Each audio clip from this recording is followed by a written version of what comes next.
Doctor Mohammad ইউনূসের যে অন্তর্বর্তীকালীন সরকার বহুমুখী চাপের মধ্যে পড়েছে এবং একটি রাষ্ট্র সাধারণত সরকারের উপর অনেকটা নির্ভরশীল। তা সে গণতান্ত্রিক সরকার হোক কিংবা স্বৈরাচারী সরকার হোক, একনায়ক হোক কিংবা ফ্যাসিবাদ হোক, সরকারের উপর জনগণের যে চিন্তা চেতনা, মন এবং মানসিকতা এবং বিশ্বাস অবিশ্বাস সবকিছু মিলিয়ে যে একটা পরিবেশ পরিস্থিতির সৃষ্টি হয়, তার কারণে কিন্তু একটা জাতি কাজ করে, এগিয়ে যায় অথবা পিছিয়ে পড়ে।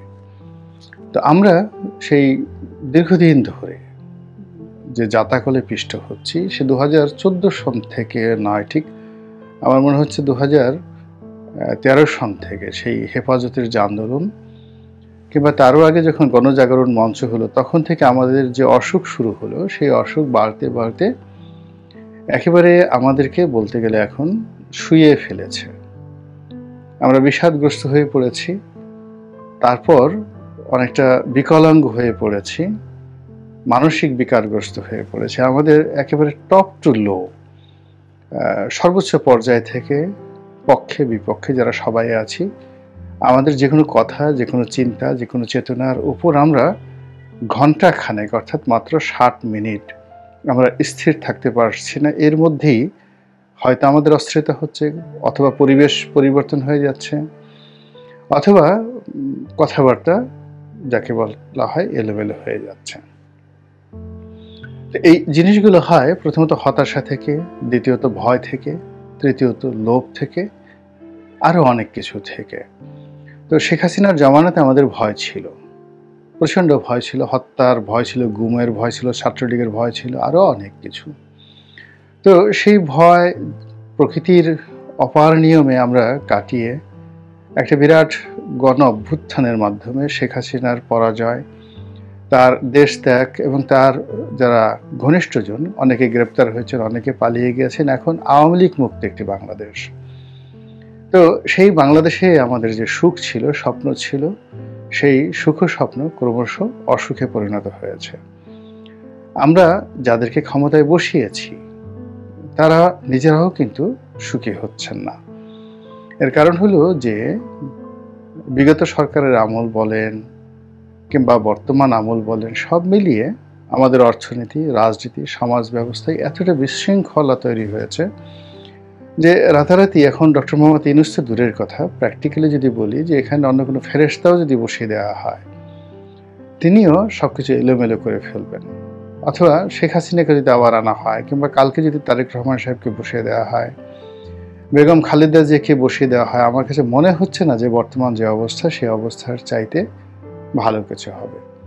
এর কারণে হলো সময়টা বাংলাদেশের জন্য ভালো যাচ্ছে না। এখন কেন ভালো যাচ্ছে না, কি কারণে যাচ্ছে না, সেটি নিয়ে বহু আলোচনা করা যেতে পারে। এবং সেই আলোচনার ব্যাপারে যদি আপনি আধ্যাত্মিকতায় যান, ধর্ম বিশ্বাসে যান, তাহলে প্রথমত হলো যে একটা মানুষের বা একটা জাতিগোষ্ঠীর বা একটা পরিবারের ভাগ্য নির্ধারণ হয় তার চিন্তা এবং চেতনার কারণে। তো আমরা জাতিগতভাবে যে ধরনের চিন্তা করি, কি চিন্তা করি? কম পরিশ্রম, বেশি লাভ।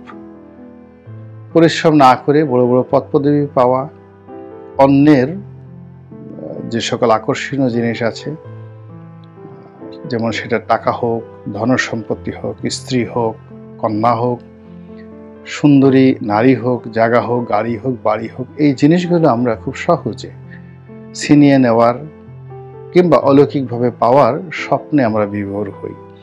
কিন্তু আমরা নিজেরা কোনো একটি কর্ম করে সফলতা অর্জন করে তারপরে সেই সফলতার ফল ভোগ করব, এই ধরনের সোজা সাপটা সহজ সরল যে চিন্তা, যেটি ইহদিনাস সিরাতুল মুস্তাকিম বলা হয়, আল্লাহর কাছে আমরা প্রার্থনা করি যে হে আল্লাহ, আমাদেরকে একটি সহজ এবং সরল পথ দান করো। তো এরকম সহজ সরল পথ হলো গাণিতিক, জ্যামিতিক এবং বৈজ্ঞানিক। কাজ করবেন, ফল পাবেন। এর চাইতে আমরা পা চাটতে, তাবেদারি করতে, দালালি করতে এগুলো পছন্দ করি। এবং এই পছন্দ করার কারণে কি করেন, আমাদের রাজনৈতিক জীবনে আল্লাহ রাব্বুল আলামিন এমন সব নেতা দেন যারা দালালি পছন্দ করেন, যারা চাটুকার পছন্দ করেন এবং যারা এই সমস্ত লোক নিয়ে পরিবেশিত থাকতে পছন্দ করেন। এবং এর কারণে কি হচ্ছে, আমাদের এই জাতীয় জীবনে দীর্ঘকাল ধরে আমরা শুধুই খারাপ মানুষদেরকে পেয়েছি। এবং আমরা যদি ভালো হতাম, আমাদের এই জাতীয় জীবনে বহু ভালো মানুষ এসেছে, কিন্তু আমরা ভালো মানুষদেরকে রাখতে পারিনি। তাদেরকে হয়তো মেরে ফেলা হয়েছে, তাদেরকে তাড়িয়ে দেওয়া হয়েছে, অথবা এমন একটা পরিবেশ পরিস্থিতি তৈরি করা হয়েছে যেন তারা আর না আসে। প্রতি মুহূর্তে আমরা শুধু সমালোচনা করেছি। তো এই কারণে প্রকৃতিগতভাবে আমাদের জীবনে ঝড়, বৃষ্টি, বন্যা, বাদল থেকে শুরু করে প্রাকৃতিক দুর্যোগ এবং ভালো নেতা না পাওয়া এবং সামাজিক নানা রকম বিপত্তি, রোগ বালাই থেকে শুরু করে আরও অনেক কিছু হয়ে থাকে প্রাকৃতিকভাবে। আর সামাজিকভাবে যে জিনিসগুলো হয় সেটিও আমাদের জন্য আসলে হাসি মুখে থাকা, সুখে শান্তিতে থাকার জন্য যাকে বলা হয় উপযুক্ত নয়। আর কখনো কখনো বিশ্বের যে পরিস্থিতি, সেই পরিস্থিতি প্রায় আমাদের প্রতিকূলে চলে যায়। যেমন এই মুহূর্তে ডক্টর মোহাম্মদ ইউনূস সরকার ক্ষমতায় এসেছেন, কিন্তু তিনি, আশ্চর্যের ব্যাপার হলো, তাকে ব্যাটারি চালক যারা আছেন রিক্সা, তাদের হুমকি মোকাবেলা করে তাকে ক্ষমতায় থাকতে হচ্ছে। এরপর দুটো কলেজের মারামারি, 7টা কলেজের দাবি দেওয়া, এরপর আরও অনেক কিছু ছোটোখাটো বিষয় নিয়ে এমন সব বিপদের মধ্যে এই সরকারকে তার ক্রান্তিকাল পার হতে হচ্ছে, যেটি নির্বাচিত সরকারের পক্ষে সম্ভব নয়। এবং এই 3 মাসে আমাদের যে বিবর্তনগুলো হয়েছে, সেই বিবর্তন হলো, যারা ভয় দেখাবেন, শাসন করবেন, তারা উল্টোভাবে ভয় পাচ্ছেন। অনেক পুলিশের কর্মকর্তা ভয়ে তারা তটস্থ থাকেন। অনেক পুলিশের সদস্য ভয়ে তারা মুভমেন্ট করেন না, আকাশের দিকে তাকিয়ে থাকেন। আমাদের আশ্রয়স্থল সেনাবাহিনী, এবং আমরা সবচেয়ে বড় যে মেডিসিন আমাদের শাসন ক্ষমতা, সেটা হলো সেনা শাসন। কিন্তু এই গত 3 মাসের অধিক সময় ধরে এই সেনাবাহিনী রাজপথে থাকার কারণে এখন তারাও পুলিশের সঙ্গে পাল্লা দিয়ে এই জনগণের যে মব, এটাকে মোকাবেলা করতে হচ্ছে। এবং অনেক ক্ষেত্রে তারা সাধারণ ছাত্র জনতার সঙ্গে মারামারি, কাটাকাটি, ইটপাট খেল নিক্ষেপ থেকে শুরু করে যাকে বলে এমন সব ঘটনার মধ্যে জড়িয়ে পড়ছেন। ফলে তাদের যে সম্মান, মর্যাদা, এই জিনিসগুলো থাকছে না। এখন তাদেরকে পুলিশের চাইতেও বলতে গেলে অসম্মানজনক এবং বিরূপ অবস্থার মধ্যে পড়তে হচ্ছে, এবং তারা ধৈর্য হারিয়ে ফেলছেন। একদিকে তাদের হাতে অস্ত্র রয়েছে, যেটা দিয়ে অবাধে গুলি করার ক্ষমতা রয়েছে, কিন্তু তারা সেই অস্ত্র প্রয়োগ করতে পারছেন না। এর কারণ হলো, এখন এই কয়েকদিন আগে যে গণ অভ্যুত্থান হয়েছে, যদি বড় কোনো দুর্ঘটনা ঘটে, মুহূর্তের মধ্যে পুরো সেনাবাহিনীর বিরুদ্ধে জনমত চলে যাবে। আবার অন্যদিকে তাদেরা এই বিশাল একটা, আপনি চিন্তা করেন, একটা স্টেন গান কিংবা একটা 303 রাইফেল কিংবা একটা চাইনিজ অ্যাসল্ট রাইফেল, যেগুলো আর্মিরা ব্যবহার করে, এর একটা ওজন 10 কেজি 12 কেজি। তাদের যে বুট যেটা পরে থাকে, এই একটা বুটের ওজন 3 থেকে 4 কেজি। শরীরের যে পোশাক, বেল্ট থেকে শুরু করে অন্যান্য যে সকল সামরিক সরঞ্জাম আদি রয়েছে, তাকে গড়ে 20 থেকে 25 কেজি ওজনের যে ভার বহন করতে হয়, এই ভার নিয়ে আবার যদি একটা বড় একটা লাঠি নিয়ে তাদেরকে খালি হাতে যারা মব করছেন, সংগ্রাম করছেন, তাদের পেছনে দৌড়াতে হয়, তাদেরকে মারতে হয়। It's a dangerous thing. এটা সেনাবাহিনীর পক্ষে সম্ভব নয়। তাদেরকে তৈরি করা হয়েছে শুধু গুলি করার জন্য। তো এনিওয়ে, এই জিনিসগুলো করে তারাও খুব বিপদ এবং বিপত্তির মধ্যে আছে। ফলে প্রতিদিনই নিত্য নতুন যে অভ্যন্তরীণ সমস্যা, যেটা গতকাল ছিল না কিন্তু আজকাল হয়েছে। গতকাল পুরো ঢাকা শহর বলতে গেলে অচল ছিল, এই কারণে যে ঢাকা কলেজ যেমন সিটি কলেজ মারামারি করেছে, তার আগের তারপরে গেল সেটা সন্ধ্যা পর্যন্ত সেটা নিষ্পত্তি হলো। সন্ধ্যার পরে জাহাঙ্গীরনগর ইউনিভার্সিটির মধ্যে সেই বিশাল বিপ্লব।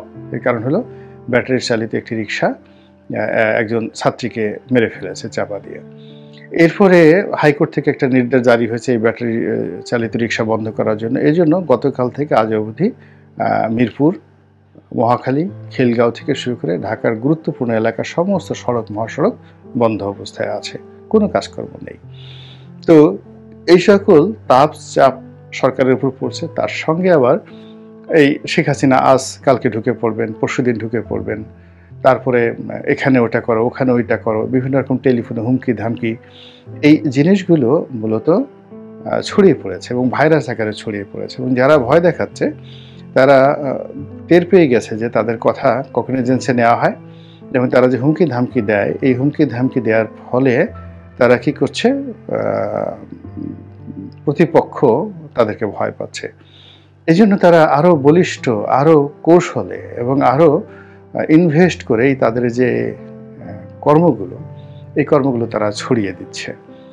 তারপরে যেটা হচ্ছে, বাংলাদেশের সাবেক প্রধানমন্ত্রী তিনবারের, যাকে বলা হয় তিনটি পরপর 3বার, 2009, 2014, 4বার পরপর চারবার তারা ক্ষমতা যে সিংহাসন, সেই ক্ষমতার সিংহাসনে তারা বসেছেন এবং সুদীর্ঘকালে জাতিকে তারা শাসন করেছেন। ফলে তাদের সম্পর্কে অন্য সাধারণ মানুষের যে ভয় এবং আতঙ্ক এখনও কিন্তু কাটেনি, ট্রমা যায়নি। ফলে শেখ হাসিনা আসছে, আওয়ামী লীগ ক্ষমতায় ফিরে পাবে, এটা একদম ডাহা মিথ্যা কথা। যদিও হয়, অসম্ভব হয়, অবাস্তব হয়, কিন্তু যারা শেখ হাসিনা যারা ক্ষতিগ্রস্ত হয়েছেন তাদের মনে কিন্তু আতঙ্ক তৈরি হয়। এর সঙ্গে আবার অতি সম্প্রতি শুরু হয়েছে মিস্টার নরেন্দ্র মোদীর চাপ। এর কারণ হলো নরেন্দ্র মোদী শেখ হাসিনাকে আশ্রয় দিয়েছেন, তাকে প্রমোট করছেন, এবং দিল্লির পক্ষ থেকে যে সকল কর্মকাণ্ড চালানো হচ্ছে, যেমন আমাদের ভারতীয় ভিসা একেবারে বন্ধ।